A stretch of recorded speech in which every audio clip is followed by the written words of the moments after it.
En el nombre de nuestro Señor Jesucristo, les saluda su hermano en Cristo Jesús, el hermano ministro Hubert Medina Román. Hoy quiero compartir con ustedes un mensaje que titulé Mi comunión con Dios. Durante muchos años he leído el capítulo 6 del libro de Génesis. Sin embargo, en últimas fechas lo he conectado con algo que me parece muy importante, lo cual está referido en el último versículo del capítulo 4, que a la letra dice así: Y a Set también le nació un hijo, y llamó su nombre Enos. Entonces los hombres comenzaron a llamarse del nombre de Jehová. Eso está en Génesis 4:26. La palabra de Dios refiere que hubo hombres que hallaron que tenían en común el seguir la voluntad de Dios, y por eso comenzaron a llamarse del nombre de Jehová. La parte que quiero referir como medular de este mensaje viene precisamente cuando llego en mi lectura del capítulo 6 de Génesis, pues encuentro que al paso de los años solo se encontró a un varón justo dentro del género humano, porque dice Génesis 6 del 6 al 9, y arrepintióse Jehová de haber hecho hombre en la tierra, pesóle en su corazón, y dijo Jehová: raeré los hombres que he criado de sobre la faz de la tierra, desde el hombre hasta la bestia, y hasta el reptil y las aves del cielo, porque me arrepiento de haberlos hecho. Empero Noé halló gracia en los ojos de Jehová. Estas son las generaciones de Noé. Noé, varón justo, perfecto fue en sus generaciones, con Dios caminó Noé. Con esta situación llegan a mi mente varios cuestionamientos, de los cuales solo quiero manifestar dos. Primero, ¿dónde quedaron todos aquellos que se llamaron del nombre de Jehová? Y segundo, ¿qué haría usted si supiera que es la última persona que tiene comunión con Dios? Mi mente finita no visualiza a Noé lamentándose por ser el único que escuchara la voz de Dios, y mucho menos encuentro alguna parte en la Biblia que me diga que al sentirse solo haya menguado la fe que tenía en lo que Dios le había dicho que sucedería. Me admira la comunión que Noé tuvo con Dios, pues la Escritura manifiesta que Dios comparte con él la decisión que había tomado con respecto a la humanidad. Dice el versículo 13 del capítulo 6 de Génesis: y dijo Dios a Noé: el fin de toda carne ha venido delante de mí, porque la tierra está llena de violencia a causa de ellos, y he aquí que yo los destruiré con la tierra. Evidentemente, Noé supo que él era el único del cual Dios se había agradado. Y antes de pasar a otras cosas, quiero referir algunos datos interesantes y resaltar algunos de ellos. Si usted lee en el capítulo 5 las generaciones que antecedieron a Noé, muchos de los antepasados se dice que engendraron hijos alrededor de los 100 años de edad.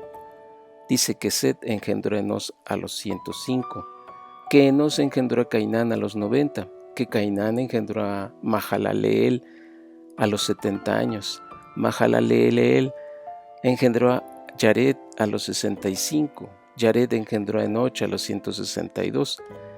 Pero aquí viene el dato más interesante. Dice la palabra de nuestro Dios que Noé tenía 500 años cuando engendró a Sem, a Cham y a Jafet. Se les refiere juntos. Pudiéramos pensar que eran trillizos, pero no. Más adelante se les refiere, por ejemplo, el caso de cuando Cham comete su pecado, se le refiere como el más pequeño o el más joven. Pero bueno, bien, ¿por qué debería interesarnos el dato que les decía hace un rato, lo de los 500 años? Bueno, porque podemos ver que Noé quiso dedicar una gran parte de su vida para conocer y tener comunión con Dios. Y podemos decir que fueron aproximadamente 500 años, ya que mientras 3 de sus ancestros tuvieron a sus hijos antes de los 100 años, la Biblia no refiere cuándo es que toma mujer Noé. Pero lo interesante es que la Biblia sí refiere que es hasta el año 500 de su vida cuando tiene a su primer hijo, lo cual nos deja ver que todos los años anteriores hace algo muy importante. Y eso importante es acercarse a Dios, tener comunión con Dios. Sorprende mucho la expresión varón justo. perfecto en sus generaciones, así como dice Génesis 6:9. Evidentemente, Noé halló gracia a los ojos de Dios durante toda su vida, en la cual vio pasar muchas generaciones. Bueno, quiero comentar además que el versículo 26 de Génesis 4 tiene cronológicamente el año 3769 a.C., y cuando dice que Noé engendra a sus hijos Shem, Sem, Cham y Jafet, se marca como el año 2448 a.C., por lo que habían pasado alrededor de 1300 años desde que hubo un grupo de hombres que se hicieron llamar del nombre de Jehová. Y por así decirlo, en el transcurso de 1300 años, murieron todos aquellos que se llamaron del nombre de Jehová. Mi pregunta es, ¿cómo afectó esa soledad en la persona de Noé? No lo sé, pero lo que sí alcanzo a ver es que Noé nunca perdió su nexo con Dios, pues la Escritura nos deja ver que conocía perfectamente a quien le había llamado para compartirle su decisión. Considero firmemente que a pesar de saber que Dios dijera que había tomado la determinación de destruir el género humano, Noé dedicó gran parte de su vida a buscar a Dios en la intimidad de su ser. Él sabía que siempre lo encontraría allí, en esa intimidad de su existencia. Por ello es que Dios decide participar de sus planes, pues habían sido muchos años en los cuales Noé había buscado con vehemencia el rostro de su Dios. También es claro que Noé no estaba físicamente solo. Claro, tenía la compañía de su esposa, de sus hijos y las esposas de sus hijos. Sin embargo, Noé fue el único que fue hallado justo y perfecto delante de Dios. Es precisamente a ese extremo al que quisiera que lleguemos usted y yo. Imagine ese escenario. Usted está solo. Ya lo dijimos, no físicamente. Pero a nadie más le interesa servir a Dios o ir a Dios. No hay nadie más que quiera llamarse o identificarse con el nombre de Jehová. ¿Eso sería motivo para que usted piense que no tiene caso seguir teniendo comunión con Dios? Y bueno, ¿cómo tendría esa comunión con Dios? Pues no hay más personas que busquen a Dios. ¿Qué haría? Considero que uno de los más grandes problemas del ser humano es que quiere o busca encontrar a Dios en los hombres. Ese es el grande problema. Hace unos meses tuve la oportunidad de escuchar el testimonio de uno de mis hermanos acerca de algo que llamó mucho mi atención. En los últimos meses de la vida de mi padre, él ya no pudo ir al templo. Sin embargo, los sábados, él se preparaba, se cambiaba y se ponía su corbata, como si fuera a ir al templo. Cuando usted menos sentía, ya él estaba en su escritorio, leía su Biblia, cantaba, oraba en la casa. Mi hermano comenta que algunas veces le ofrecieron quedarse con él a hacer culto.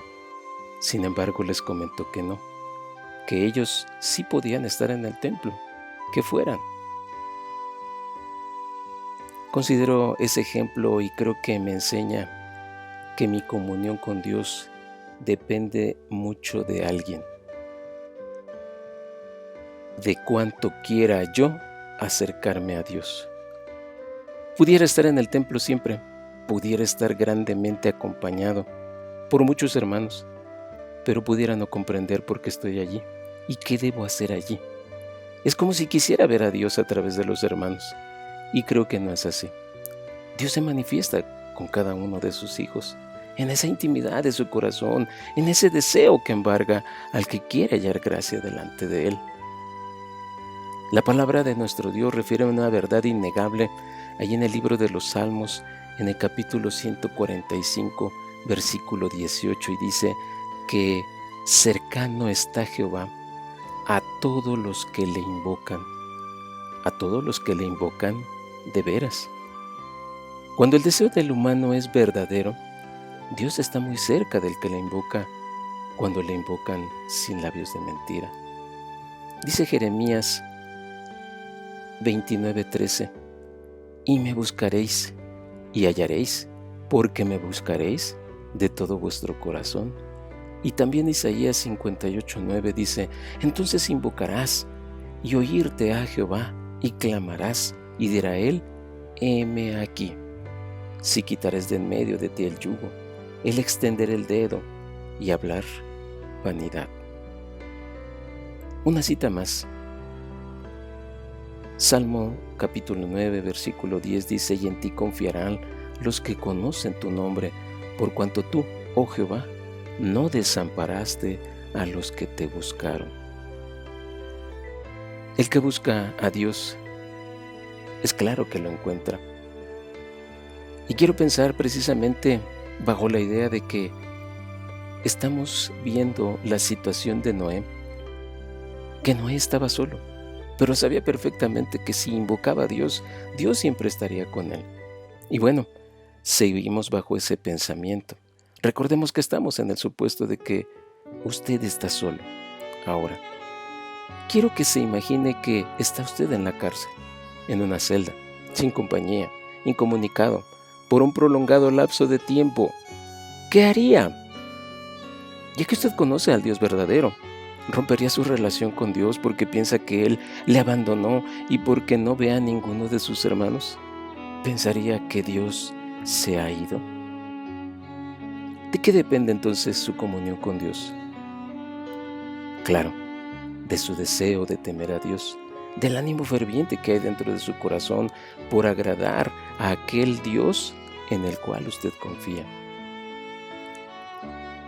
La historia refiere algo muy interesante con respecto a las cartas de Pablo, y se comenta que Pablo escribió su carta a los hermanos de Filipos, es decir, la carta a los filipenses, mientras estuvo en la cárcel.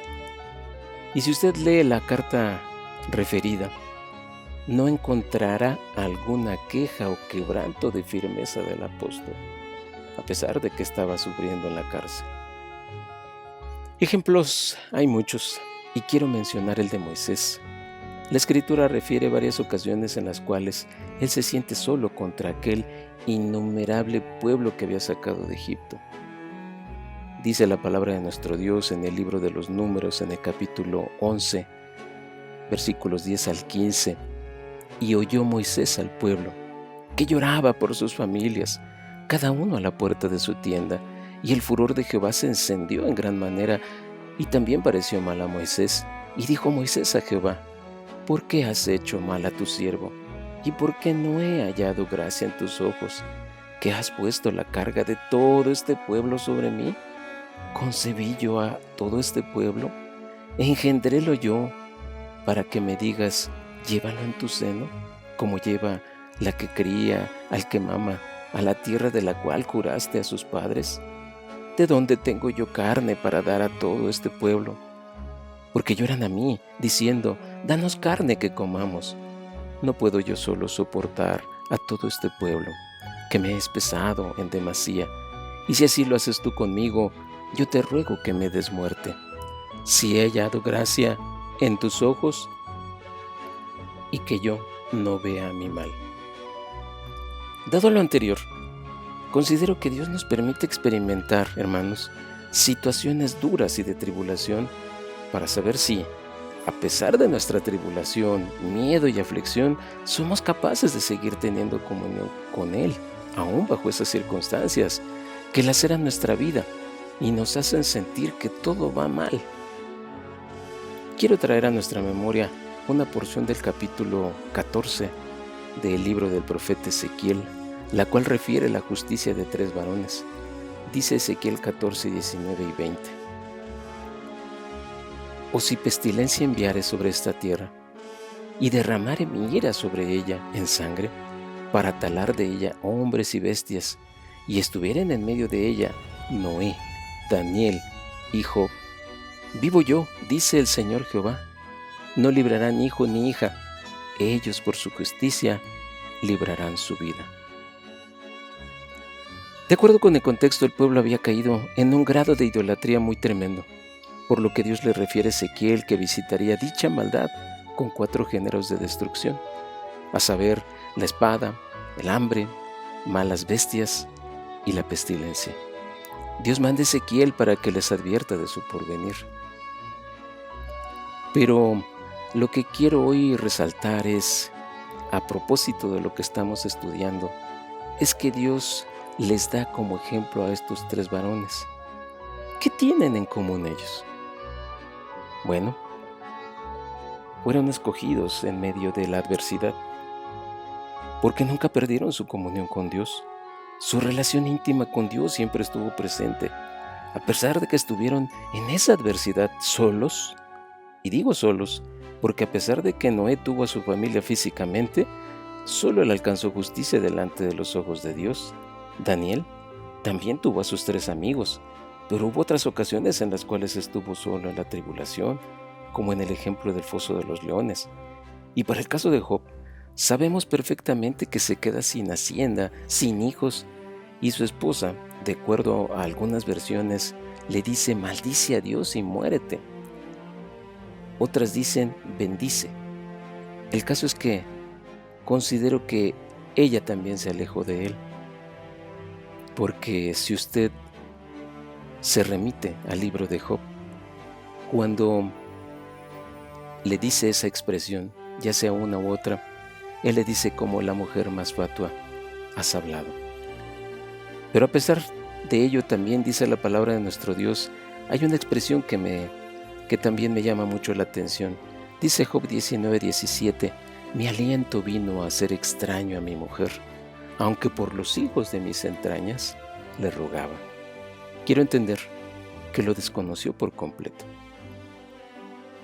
De sus amigos que después llegaron, porque podríamos también decir, bueno, también sus tres amigos llegaron con él. Dice la Biblia que la ira de Dios se encendió contra estos tres varones, de acuerdo con lo que dice el capítulo 42 del libro de Job, de tal modo que Job tuvo que orar por ellos delante de Dios. En la palabra de Dios se refiere que Él conoce a los suyos. Dice 2 de Timoteo 2:19, pero el fundamento de Dios está firme, teniendo este sello. Conoce el Señor a los que son suyos. Y bajo este pensamiento, entendemos que nunca los deja, siempre los fortalece. Podríamos preguntarnos, ¿Elías se sintió solo? Sí. ¿Job se sintió solo? Sí, lo manifiesta en varias partes de su libro. ¿Daniel se sintió solo? Sí. Lo interesante es que ellos nunca perdieron su comunión con Dios y lo más importante, Dios nunca los dejó. ¿Por qué? Porque Dios conoce a los suyos. Porque los suyos siempre están constantemente buscándolo. Si analizáramos a mayor conciencia la vida de estos hombres, creo que encontraríamos varias cosas que tuvieron en común.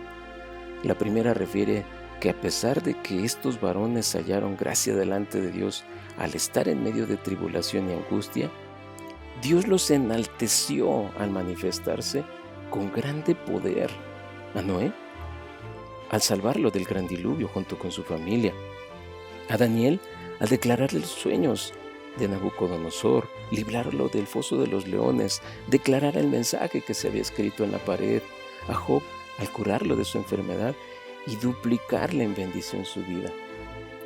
Podemos seguir enlistando las cosas que estos hombres tenían en común. Y creo que otra de las principales es que, hermanos, eran hombres de carne y hueso como usted y yo, sujetos a las mismas pasiones. ¿A quién tuvo físicamente Jonás de compañía cuando estuvo dentro del gran pez? Solo a Jonás. Si hablamos del Señor Jesús, nos damos cuenta que también es embargado por esta carne que se duele, que sufre, que se atemoriza, pues momentos antes de expirar, exclama. Y a la hora de nona, dice Marcos 15:34, exclamó Jesús a gran voz, diciendo, Eloi, Eloi, lama sabactani, que declarado quiere decir, Dios mío, ¿por qué me has desamparado? Ya lo hemos visto en otras veces. Se vale tener miedo. Lo que no se vale es sucumbir ante el miedo. El Señor tuvo miedo, evidentemente. La grande diferencia es que no sucumbió ante el miedo. Permitió que la voluntad del Padre se cumpliera en él, porque así lo había pedido en su oración. Si se percata, las más maravillosas manifestaciones del poder de Dios han sido con aquellos hombres que en algún momento creyeron que estaban solos, y Dios les mostró que su soledad solo estaba en su pensamiento. Por último, quiero mencionar una cosa más que tuvieron en común. Y a lo que me refiero es que ellos tuvieron en común aquel deseo que el Señor Jesús expresó en Juan 17:21, para que todos sean una cosa como tú, oh Padre, en mí y yo en ti, que también ellos sean en nosotros una cosa. Estos varones anhelaban, deseaban con todo su corazón ser una misma cosa con Dios. Ese es el pensamiento que hoy deseo que quede en nuestro corazón. Mi deber no es decirle que jamás se sentirá solo o se quedará solo, porque no es así. Y porque somos carne y estamos sujetos a las pasiones y a los sentimientos a los cuales nos lleva esta. Sin embargo, mientras usted y yo anhelemos tener comunión con Dios, escúchelo, Él siempre estará con nosotros. Fraternalmente, su hermano en Cristo Jesús, ministro Hubert Medina Román. Que Dios les bendiga. Paz a vosotros.